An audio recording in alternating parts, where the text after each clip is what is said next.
The Catholic charity Aid to the Church in Need is sending an emergency food aid package to Lebanon in the wake of this week's devastating explosion in Beirut.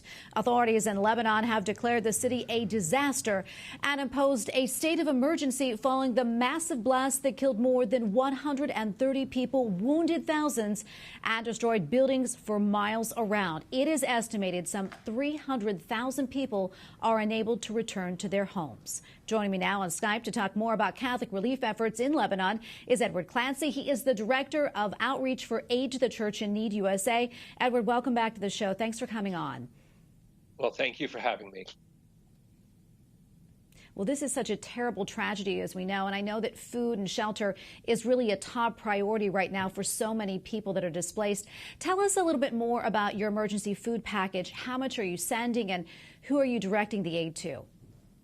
Well, we're sending $300,000 worth of aid. It will initially help about 5,000 families. We know that the number affected is over 250, close to 300,000. So there will be more aid in the future. But the first thing was to get an initial package on the ground to help people immediately and see what happens after that. What do we know exactly about the impact this explosion has had on the Christian quarter of Beirut? And have you heard from the faithful there? And if so, what are they saying? It is the area is called Akrafia. It's the Christian stronghold, and it was at one point a very prominent area of Beirut, and it has been in a Christian center for generations. And the issue is that it is almost completely devastated.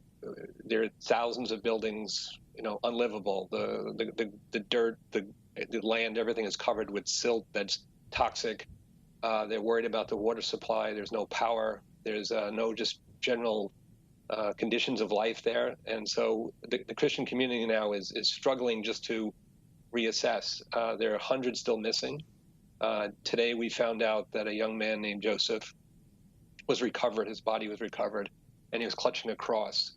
And the director of youth services for the archdiocese, Monsignor Tufik Boudhadir, said of him that he was watering the cedars with his blood, because the phrase there for the young Christians is to water the cedars, to keep Christianity alive.